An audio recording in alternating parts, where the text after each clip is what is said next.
gives you something to do, just do it. And in doing it, don't quit. Remember, if you're going through hell, keep going. You have a destiny, you have a purpose, and God is waiting on you to get there. Let's talk about it.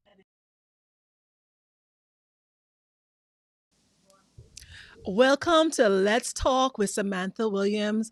I would love to have you all subscribe to the YouTube channel. If you know anyone that can benefit from this episode, please go ahead and share. Go ahead and like this episode because I'm telling you, we have a super, super special guest. She is going to speak to resilience, she is going to speak to transformation. Her story is nothing short of inspiring. And so, please help me welcome our guest today, May Gordon. May, welcome to the show. Welcome to the podcast. How are you? Thank you. Thank you. Thank you for having me. I'm happy to be here. I'm doing good. How about yourself? I'm good. I'm good. Listen, this was a long time coming, right? Because I remember when I first met you, we met haphazardly I was going to a concert. We were going to a concert.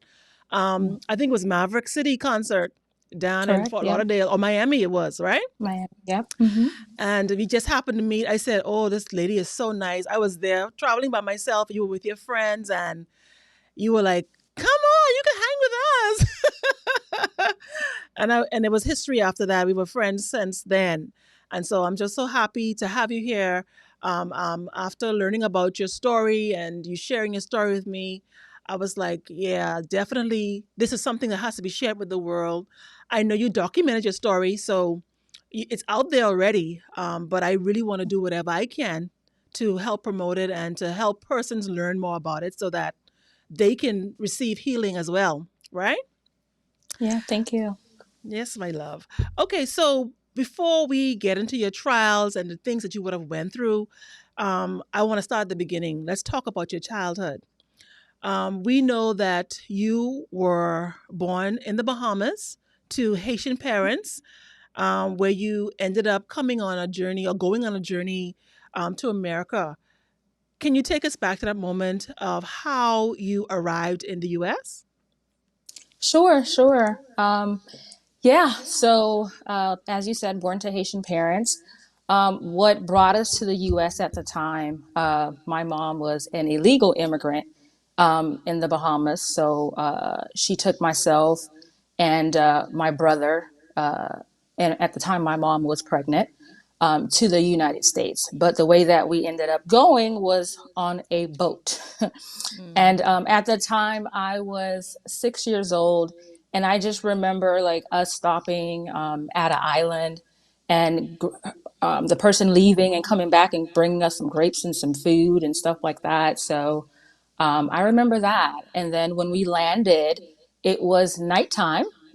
We landed at the West Palm Beach shore. And I just remember us being brought to the actual beach, and the guy just telling us to get out and go. And I'm like, "Are you Wow. kidding me? Like, where? This is not a dock, okay?" And I just remember it being so rocky, and all of us just getting off the boat, and I have my brother on my hip, and we're running. Border Patrol is released, and we get caught. And at the Wow. time, my mom, she was taken away because she was very, very pregnant.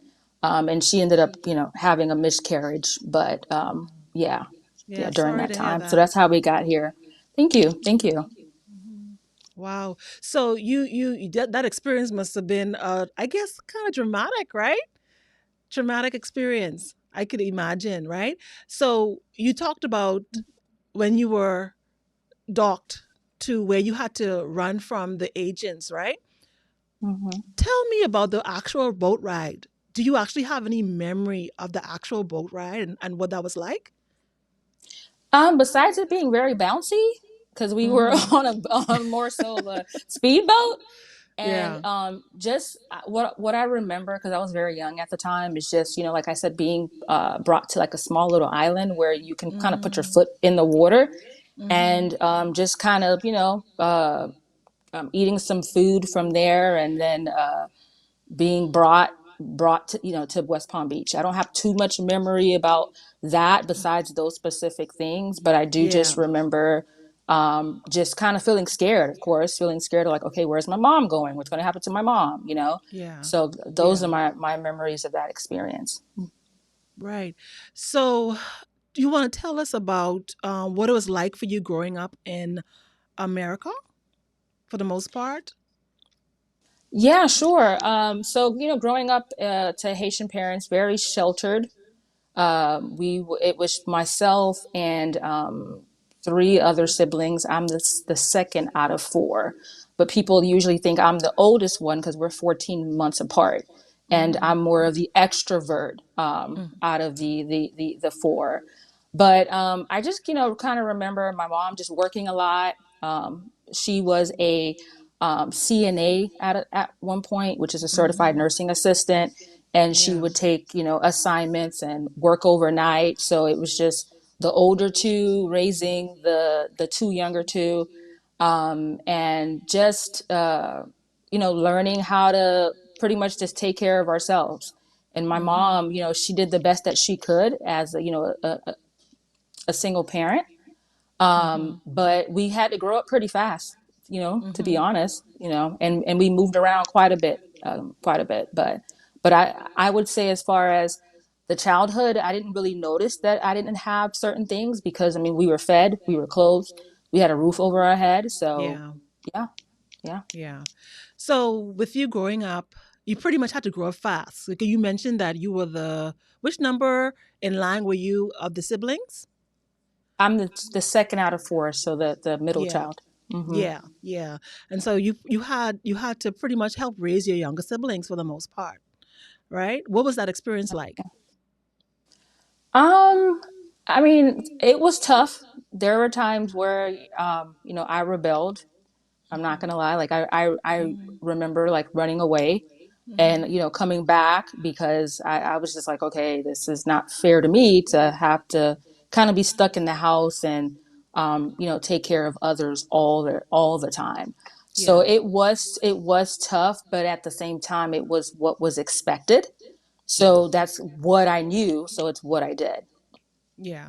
And understandably so, because you do what you need to do. You do what you have to do, Yeah. you know? And that's what Yeah. makes us strong and that's what makes us resilient. So understandably so. Did you ever feel like you missed out on your childhood? Oh, for sure. For sure, I did. I really feel, I mean, even till this day, I'm a big advocate of Jesus and therapy. Like, I'm a big Mm. advocate of that. I'm not ashamed. I tell people, listen, I need my Yes. counselor and I need Jesus, okay? Yes. Gotta, on all ends. I need it on all ends. And Ah. one of the things that I've learned, through counseling, and I've been doing it for years, is that I never really got a chance to be a child because Mm. I had to grow up. I mean, I had to raise my siblings. I started working when I was 12. Mm-hmm. So I wasn't one of those girls who was, at home playing with the Barbies and dreaming about my big wedding and things of that nature. Yeah. I started off very young on survival mode of, okay, well, I have to be able to cook for myself. I'm, helping cleaning, helping cooking, helping with my siblings. So I definitely don't feel that I had an opportunity to just be a child. And even now Mm. as an adult, it's something that, I think, I'm discovering and I'm learning to just really allow God to heal that child in me that was neglected, Yeah. that pretty much was, put to the corner, because I kind of just had to go into mother mode. Yeah. So, yeah, I would definitely say I didn't get a chance to really experience just being a child. But I'm Yeah. grateful because it's made me who I am today as far as Yeah. having compassion for others and just having the heart that I have because of that. So, Yeah, yeah. absolutely. Absolutely. And, I just want to go right back to that statement you made, Jesus and therapy. I did a segment on that on my first season. Listen to me. I I agree with you 100%. 100%. Okay? Jesus and Yes, therapy. yes. Absolutely. So let's talk about the moment when you realized you were undocumented, right? I can imagine that Oh, Yeah, I know that must have been hard. So when you realized that you were not legally in the country that you called home, how did you find out? And what went through your mind when you realized what this meant for your future? You know what's interesting about that? Mhm. I learned how to drive I was driving when I was like 13, like as far as learning. Mhm. 12, 13, I was learning how to drive. And now that as we talk, I recall going to like immigration with my mom, but I didn't know what was going on when I was younger. I Mhm. remember going to Miami and waiting outside for long periods of time, but I didn't really know what was going on. So it wasn't until I signed up for driver's ed. I think I was 13, 14 around that time. Mhm. And I just remember being like one of the first people to volunteer to like, I know what I'm doing. I got this. I could do this. But then having to go home and it's like and ask my mom like, hey, where's my social security? I need Mhm. this in order to be able to get my license. And my mom just wasn't compliant. She was very standoffish. And that just for me, knowing my mom, I'm like, she's hiding something. Mhm. So I decided to go through her things. And that's when I found some immigration legal documents that showed that we were ordered deported from the United States at the age of 9. And at this time, I'm Mm. 13, 14, and I'm like, okay, like what does that mean? So that's how Mhm. I kind of found out. I didn't know the consequences of that, but I just knew that I wasn't going to be able to get my license, even though I was taking driver's ed. So yeah, or my Right. permit. Wow. Yeah, that must have been that must have been a real shocker for you, right? Even though and Yeah. the thing about it is even though you had that experience as a child and see it's amazing how as children we don't connect the dots. We can't even Hmm. process the things that we are going through. We don't even have a language for some of the things that we go through as children. Because you had the boat ride, you remember the boat ride, you remember stopping to this place when you got food and then you remember running. And then you weren't able to process that with being undocumented. So at that Oh, point, when you guys were running, I guess you got caught and you yeah. ended up in the system, and then Yep. you ended up in a place where now you're living in the United States and you're not documented, and now you're Yeah. grown. You want to be grown. You want to go get your driver's license, right? And so now Yeah. you made this revelation. So when this happened, what did you do? Did you reach out to anybody for help? And in that regard, what did you do? Yeah. So when I found out, even though I didn't know what the repercussions would be, I knew that it was gonna make life harder for me. So I decided to call my dad, who was back in the Bahamas and is who's still there now, and I let him know what's going on. And I'm like, okay, Dad, well, can I come and live with you? I'd rather live with you than be an illegal immigrant in the United States. And my dad was like, no, I don't think that's a good idea. And I think you should stay with your mom. And that left me feeling very rejected Yeah. and harboring some anger because I am my dad's only girl. I'm the Mm. only girl and I'm the oldest. So I have Yeah. two younger brothers. So at the moment, I felt like, oh, okay, you moved on with your new family and you don't want me to be a part of your family, and that's why or for me to come in and cause any type of issues. So that's why you're rejecting me by telling me Yeah. no. That Yeah. no felt like rejection. Yeah. So that I can imagine that did something to your self worth and identity in that moment. Tell me about that. Yeah. So I mean, me and my dad, we have a good relationship now, especially after my mom passed, back in 2016. So we've been like this, thick, since then. Hmm. But during that time, there was some issues of, okay, well, my mom and my dad separated while I was very young, and I would see my dad every now and then, but not often. He didn't really Yeah. call and check on me. I wasn't necessarily checking for him. And I realized not having my father in my life, I didn't understand what it meant to have self worth, what it meant to have standards. what it Mm. meant to, how to properly be loved by a Yeah. man. So Yeah. as a result, I didn't stand for anything. Like, and it's interesting because when I think um, about it, looking back at it, I didn't know certain things were wrong or certain behaviors shouldn't have happened or I shouldn't be doing certain things or this is what love looks like. You shouldn't, be getting abused by a man or someone putting their hands on you. I didn't know that because I didn't have my dad and my mom was, she was working, Yeah. so we're not having those type of conversations.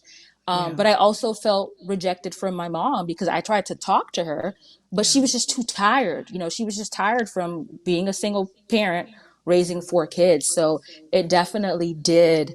For me, I didn't really know what it meant to have standards or self-esteem. I just kind of was just like, well, love means like just doing whatever the person that I want love from wants. Yeah. That's what Wow. it, behaving well, Yeah. serving. That's what I saw it as. So Yeah. yeah. Yeah. Go into another area. I know that you have a beautiful sense of humor, right? And I know that your humor probably have helped you in the darkest of times, right? Hmm. So share with me how your humor has been used as a coping mechanism for you. Well, I mean, I just love to laugh. Like I can make a joke out of just about anything. It just for me, laughter just makes me happy. I like to see other people laugh. So I think that when it comes to my personality and how and plus actually I'll go back to even when I was younger.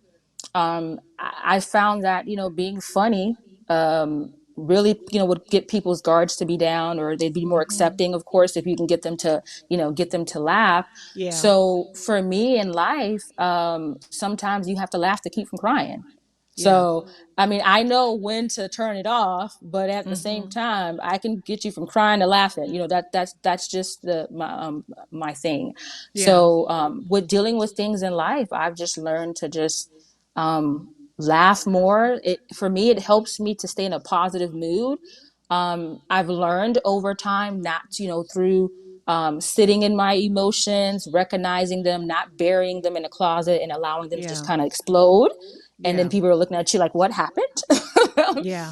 um, Yeah. but in sitting in those emotions and growing in self awareness and Mhm. emotional intelligence, um, I now realize that, yeah, I did use laughter quite a bit Yeah. to not face reality, Yeah. not face the hurt and the pain of what I was experiencing. And I'll Yeah. also say this, I feel like God really protected my heart, Samantha. Like I Yeah. really feel like he protected my heart from a lot of the things that I went through Yeah. growing up. And having that sense of humor for me has been that thing that just helps me to smile even when Yeah. times are difficult and when times are hard. Yeah. So now, one of the most significant turning points in your life is your spiritual encounter that led you to salvation. I want us to talk about that. Yes. Share with me and our guests what your first real encounter with God was and how that moment changed you. Oh man, you're getting me so teary eyed. I'm just thinking about it. I hope Like, you have your tissue handy. I listen. To God be the glory. Yeah. To God really be the glory. Mm. So I'll kind of go back a little bit, but not too far back. So when I was Mhm. 16, going on 17, my mom decided to. My mom bought a house and moved up north, and I said I wasn't going with her. So I was like, I'm not going. Mhm. By this point, I had switched to so many different I was on high school number four, I think, or three. I can't keep count. And I was just like, Mhm. no, I'm thriving here. I'm playing sports and I'm joining clubs. I'm in student government. Like I don't want to go. So I just moved out of my mom's house while she was sleeping. Um, and decided to just kind of go on my own. And so I started being on my own right before I turned 17. I graduated right before I turned 18. And shortly after turning 18, I I became pregnant. Mm. And what's interesting about that scenario at the time, I mean, I definitely wasn't trying to get pregnant, but the scenario was very interesting. And I was in what I would call a emotionally abusive relationship. So I remember just being finding out that I'm pregnant and being scared, and I started looking up abortion. And whenever I would look up the abortion, I just sit at my computer and just cry, Sam, because I'm just like, I don't believe in this, not because of any necessarily biblical reason, but I didn't believe in it at the time, and I just ended up needing like an ultrasound done. So I made a appointment for a place called Hope Women's Center, Mm-hmm. and when I went to the appointment, now this is a Christian organization that helps women that are experiencing unplanned pregnancies. They Yeah. deal with first the person in front of them, and then with dealing with the person in front of them, and dealing with that, that is does the work that the Lord needs to Yeah. do. Yeah. And I remember going, and that's where I met my mentor, pastor. And Mm-hmm. we probably spent 2 hours of just me crying right in front of this woman. And I'm Yeah. crying and I'm just like, I don't believe in abortion, but I'm scared and I'm in an Mm-hmm. abusive relationship.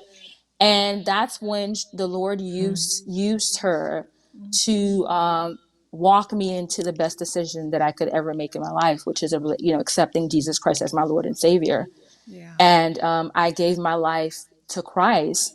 Um, I think it was April of 2008, Wow. and that's where I met her. And we would separate for some time as far as life goes on, but God Yeah. has a way that we came back full circle. But that's how I ended up meeting her. She was a volunteer, not getting paid for her services, at a women's center for Mm-hmm. unplanned pregnancies. Yeah. Wow. So she led you to Christ, Yes. and through her, you were able to learn about faith. You were able to learn about the love of God, and be able to accept Christ and allow Him to take the wheel in your life. Our journey isn't just about physical battles; it's about spiritual battles. All right.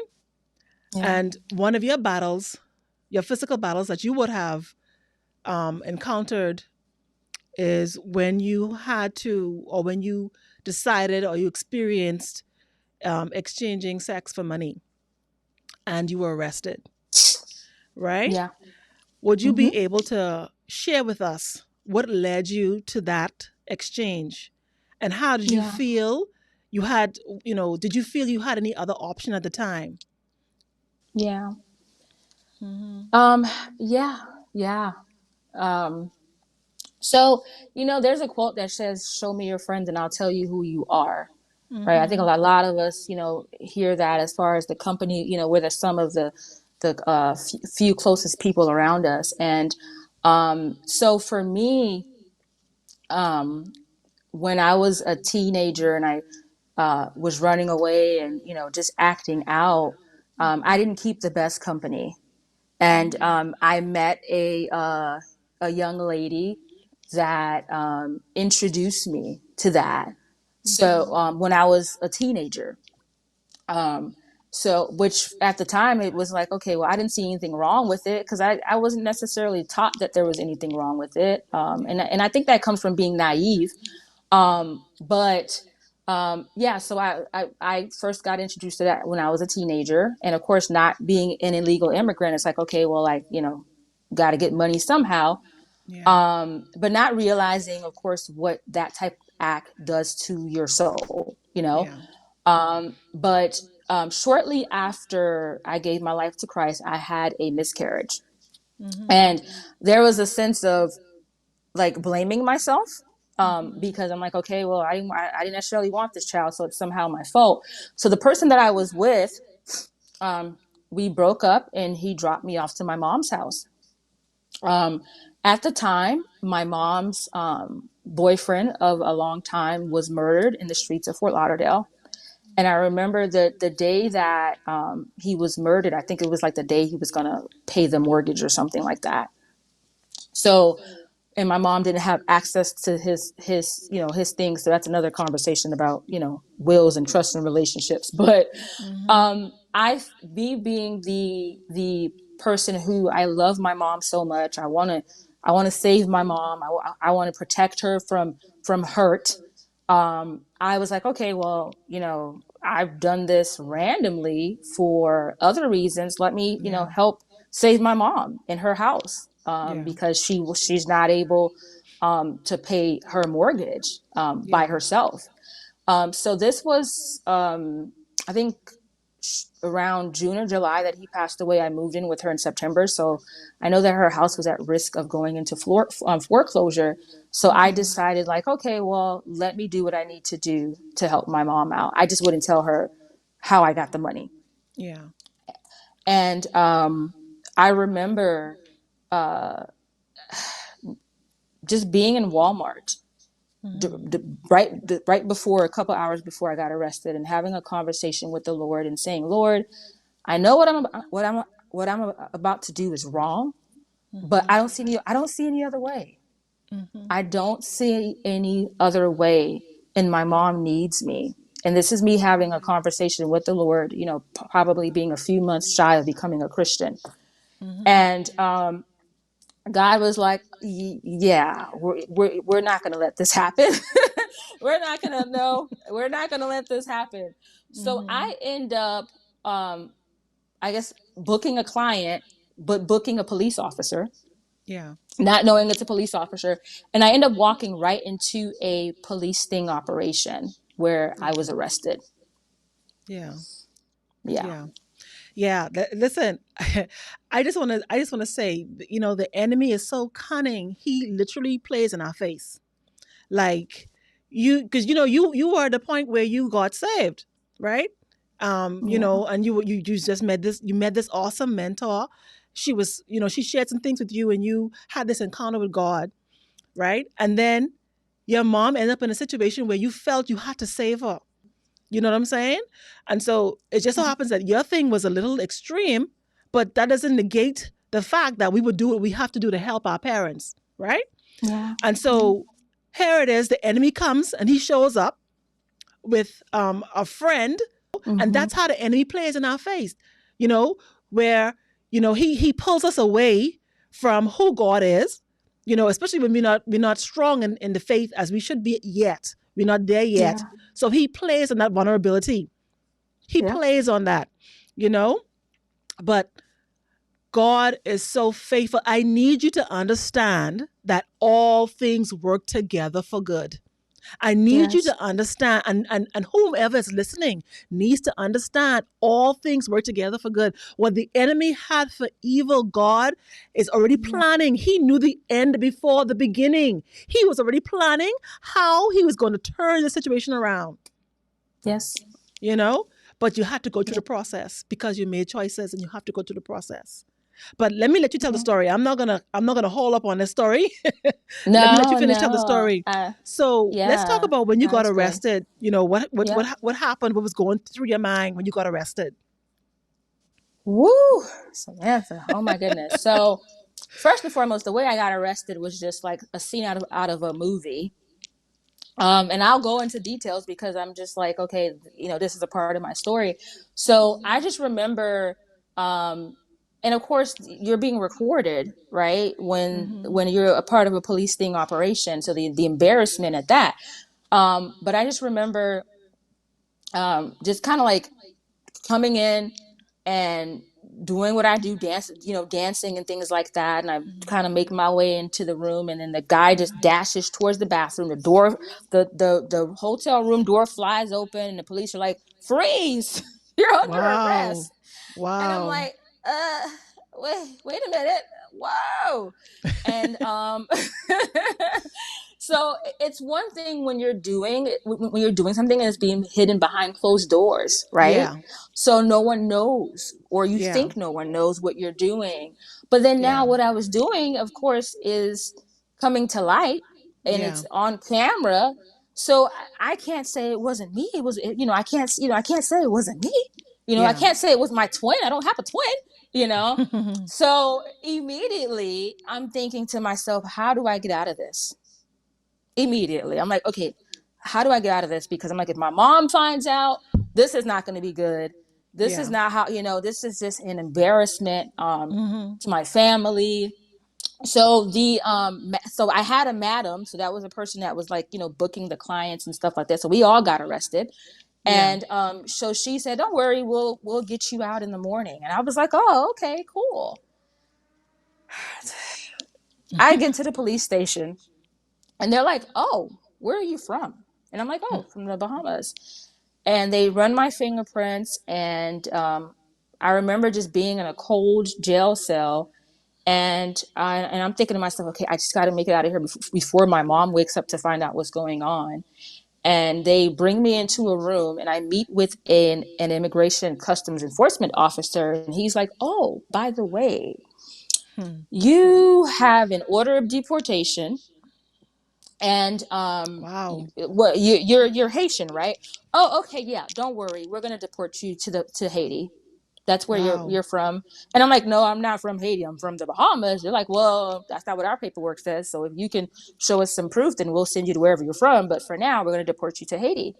And I just remember my heart just jumping out of my chest in Wow. the worst way possible. And I'm scared because I'm just Yeah. like, wait, America is pretty much all I've known, minus the first 6 years of being in the Bahamas. Yeah. And, I'm just like, oh my goodness, this is terrible.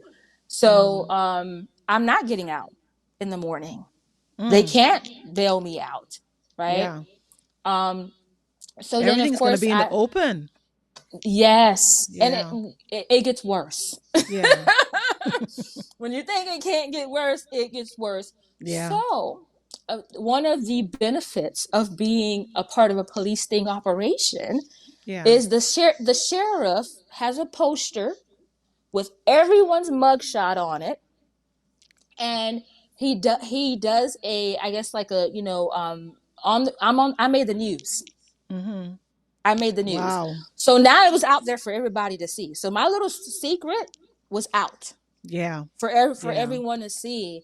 And I even remember like some reporters going to my mom's house Yeah. trying to get a statement from my family, and I was just so embarrassed, Yeah. so embarrassed. I'm going to get deported. Yeah. Yeah. Whoa, May, listen, I gotta sit up on this one. That's a lot.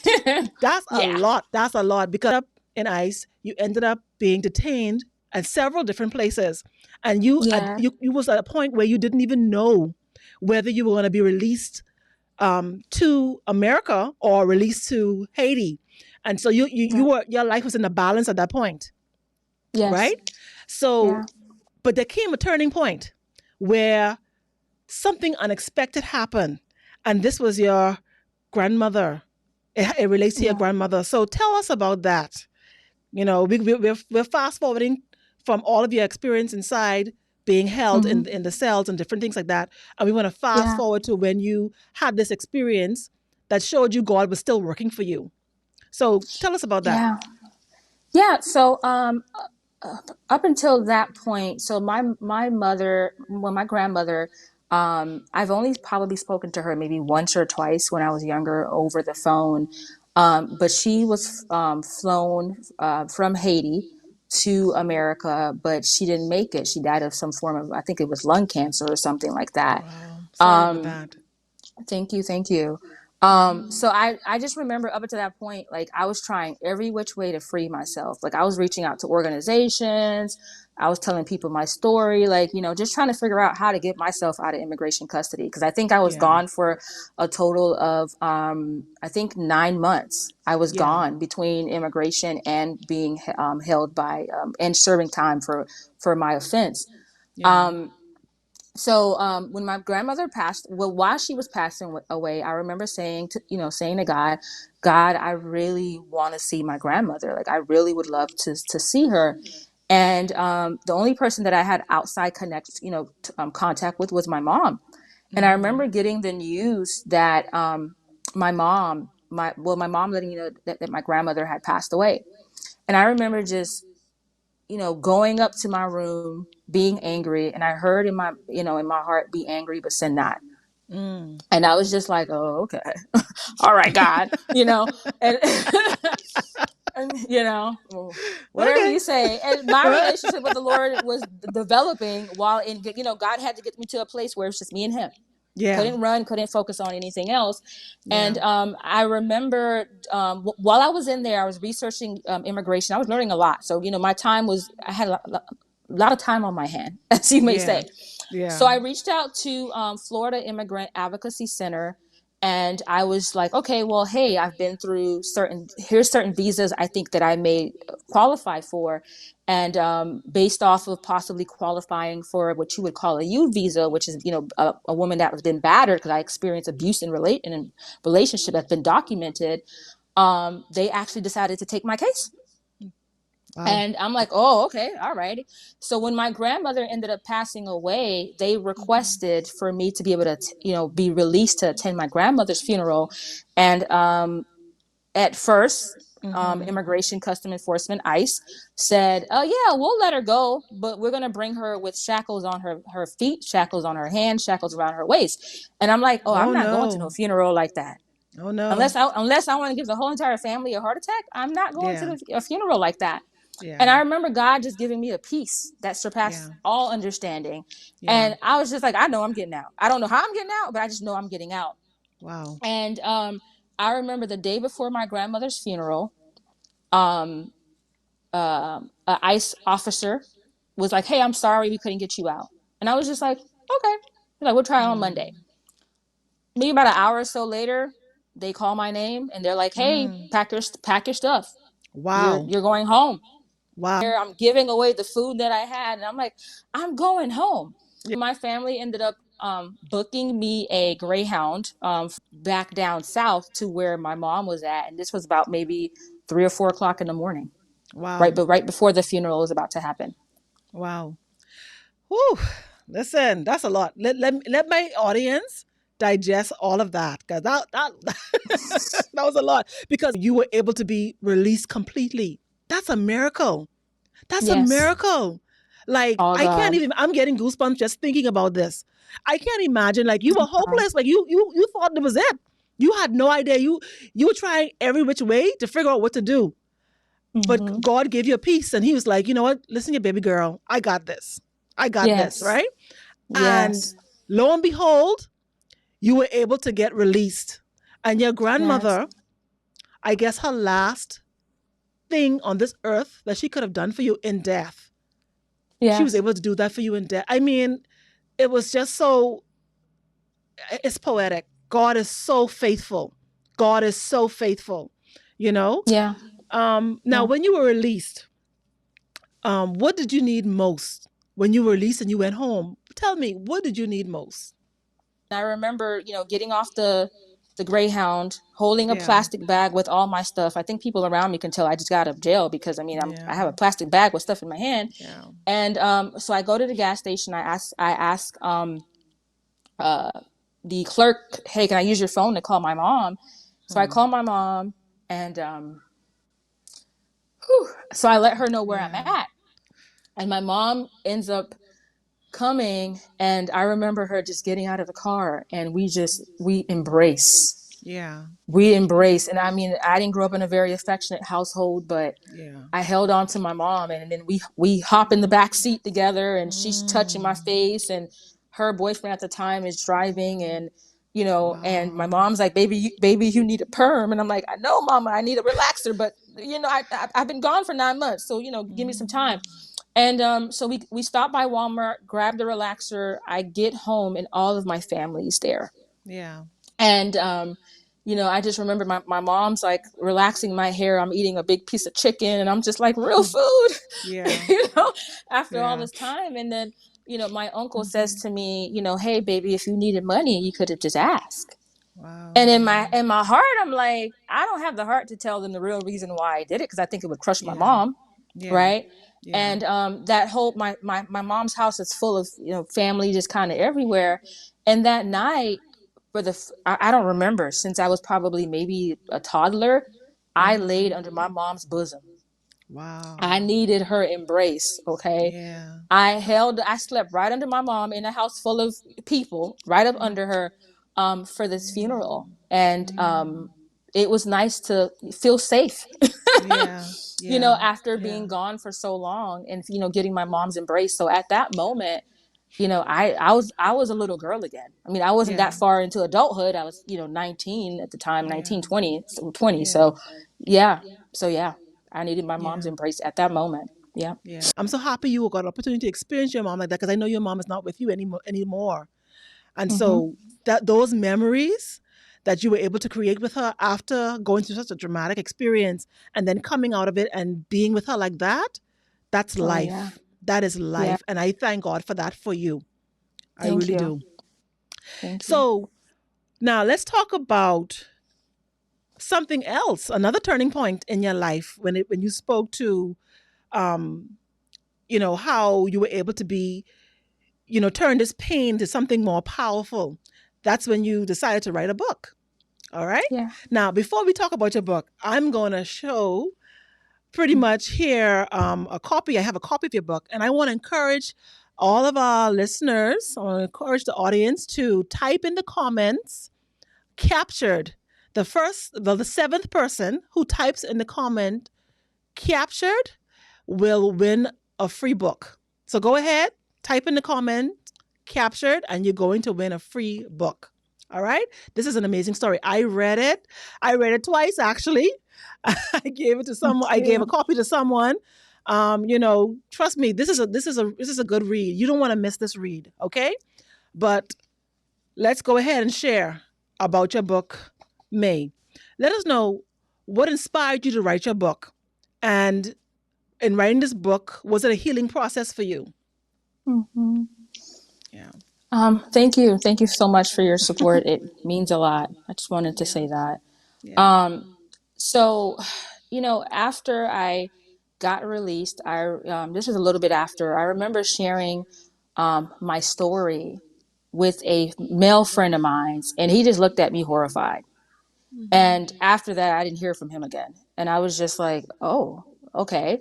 So I felt rejected. You know, I felt ashamed, and I was just like, okay, maybe I shouldn't be telling people, you know, what happened or what I've been through.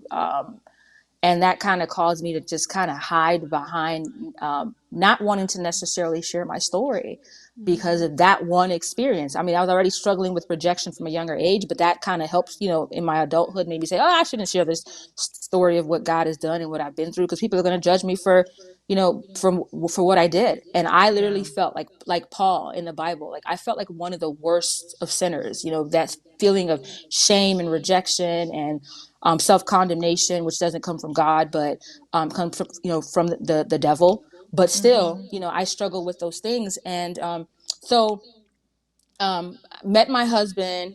You know, God really used him to share the gospel of grace with me. He introduced Yeah. me to Pastor Joseph Prince, which is a pastor from Singapore, China, and he wrote a book called Destined Terrain. And reading that book just kind of helped me to see, um, to understand God's grace, God's love, and how it transforms. That he who is loved much forgives much. You know, he Yeah. who is forgiven much forgives much. So it's helped me to see myself in the new light and seeing God in the new light. But for fast forward to, I was sitting at a class. I was going to a biblical school, and the Holy Spirit was pressing on me to share my story, and I was just like, no, we're not doing that. Not We're today. not doing this. We're not, you know, not today. I'm like, devil, is that you? That can't be God. You know, God wouldn't ask me to publicly embarrass myself like this. Like, and with that pressing, that unction was still there. So I was like, all right, let me be obedient, you know. So I ended up sharing my story.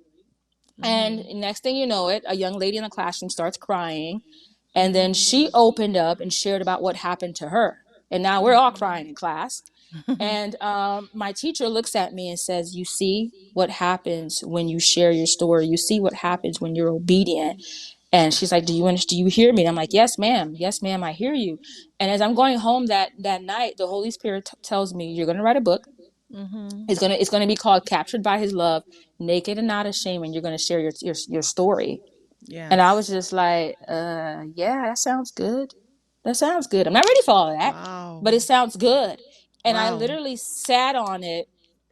Um, I think I started, but then I sat on it for like a good 5 years. And five is my favorite number. It's grace. So I was just like, oh, okay. But in that process of those 5 years, God was healing. And I'm honestly glad I did not write Mm-hmm. that book during those 5 years, because I was Yeah. still working on my victim mentality. I Yeah. was still working on taking accountability for the decisions that I made as a person. Yeah. So I was able to, 5 years after God initially told me to write it, I had I think like a 1 or 2 year old, sleep deprived, and I just was like, I'm gonna do this. So I was up late at night while he was sleeping, Mm-hmm. writing this book, Yes. and sharing my story, and just God just healing and helping me to see it from a God perspective versus Yes.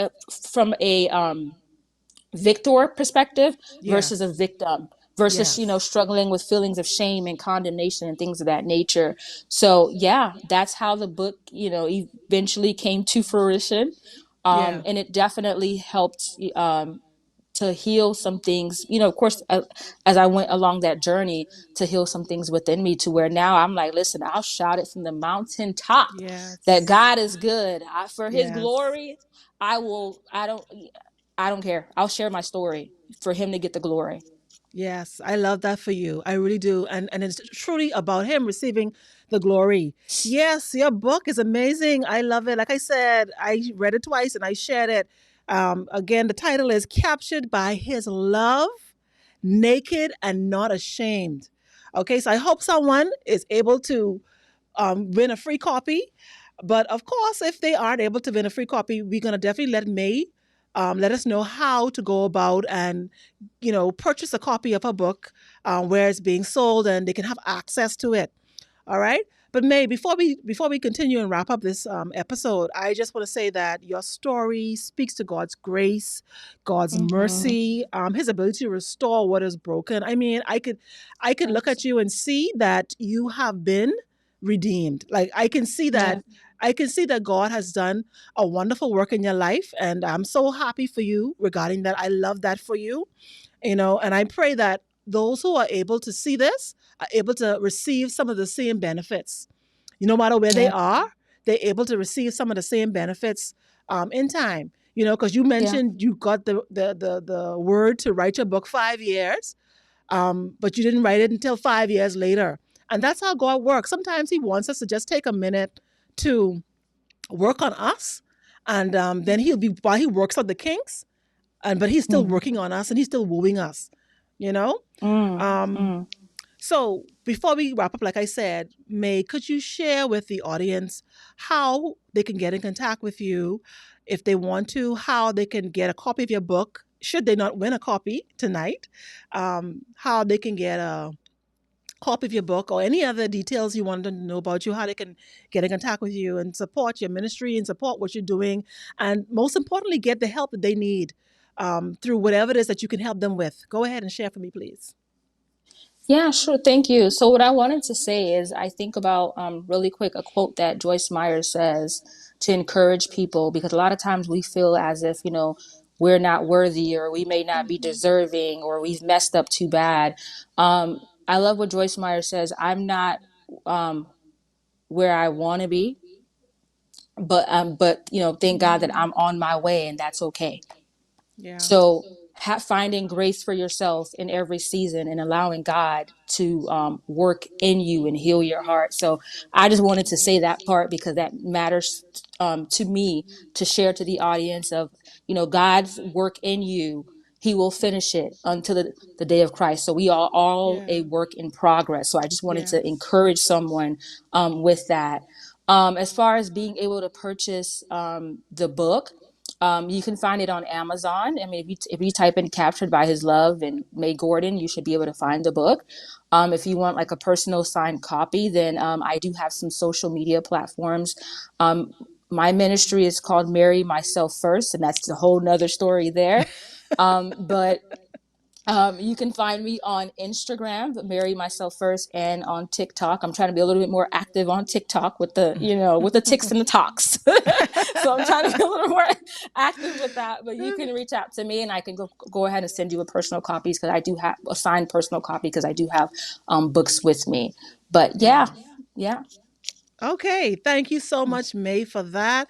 And like I said before, May's story speaks to no matter how far we may stray, God is always there with his hands outstretched, waiting for us to come on home. So I don't want anyone to think that what they've done is so bad that God is, gonna throw them away. No, God is not gonna throw Mhm. you away. As a matter of fact, he knew the end before the beginning. And so he's working it out for you. He's very intentional. All right. So thank you again, May, for sharing your story, because I know that lives have been touched. I know that persons' lives have been changed just by hearing your story. I know that they've been inspired. Okay. And so, if said, let the redeemed of the Lord tell their story, for he has delivered you from the hand of your enemy. Are you ready to tell your story? Let's talk about it.